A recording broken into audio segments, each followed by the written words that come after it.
Welcome to The Terrible Take, a daily segment telling Steelers Nation what's on our mind. Hi, I'm Melanie Friedlander, and welcome to my Terrible Take, coming at you every Sunday, courtesy of Steelers Depot. It's been almost 46 years since the Steelers broadcaster and radio personality Myron Cope encouraged Steelers fans to bring a yellow dish towel to the December 1975 playoff game against the Baltimore Colts. Waving the towels in the stands, the fans spurred the team on to victory, paving the way to a second Lombardi trophy. The terrible towel has been a fixture at Steelers games and featured in fan travel photos around the world since then. Cope's famous phrase, "The terrible towel is poised to strike, and so are the Steelers," may not be heard during broadcasts anymore, but the lore of the towel's curse lives on, if you believe in those things. But curses aren't real, right? Well, as a girl who once changed her shirt at halftime while watching a recorded game on delay to change the team's mojo, I might not be the most objective person to answer that question. Still, it's hard to argue against history. The earliest example took place at a 1994 playoff game against the Cleveland Browns. Steelers defensive tackle Brentson Buckner accidentally dropped a towel that he was waving during the player introductions. Browns running back Ernest Biner stepped on the towel, yelling, "We don't care about your towel, we're going to beat you this time," and a scuffle occurred between the teams. The Steelers won that game 29-9. Perhaps the most famous incident occurred in 2005. Bengals wide receiver TJ Houshmandzadeh cleaned his cleats with a towel after he scored a touchdown in the December regular season matchup. Although the Bengals managed a victory in that game and won the division, the underdog Steelers defeated them in the wildcard game in Cincinnati, on their way to a victory in Super Bowl 40. Before the September 2008 Steelers game at Heinz Field, Ravens wide receiver Derek Mason stomped on a terrible towel. The Steelers then beat the Ravens in all three of their 2008 games, including the AFC Championship game. Even mascots can awaken the curse. Less than a month later, the Steelers played the Jags at Jacksonville.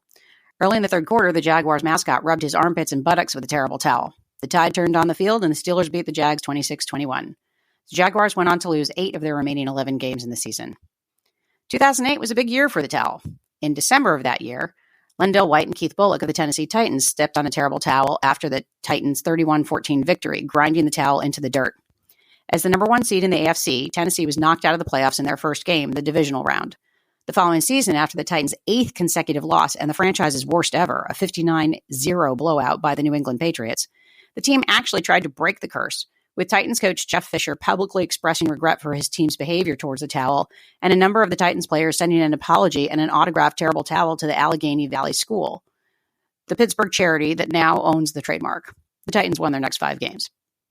You could argue that the terrible towel was a factor throughout the path to the Steelers' 6th Lombardi trophy.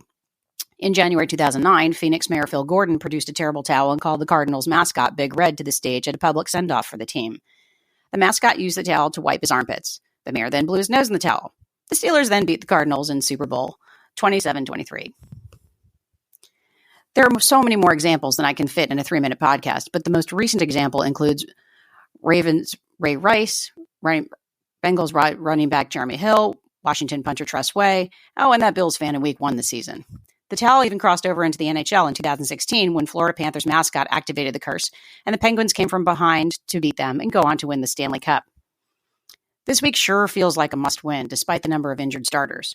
So when I saw that picture of a Bengals fan stepping on a terrible towel the other day on the internet, it gave me hope. The towel is hopefully poised to strike once more. Thanks for listening to my take. Please follow me on Twitter @GirlSurgeon. Be sure to follow us at SteelersDepot.com and check out episodes of The Terrible Take every day at 5 p.m. Eastern Time. And check out The Terrible Podcast with myself and Alex Skazora every Monday, Wednesday, and Friday.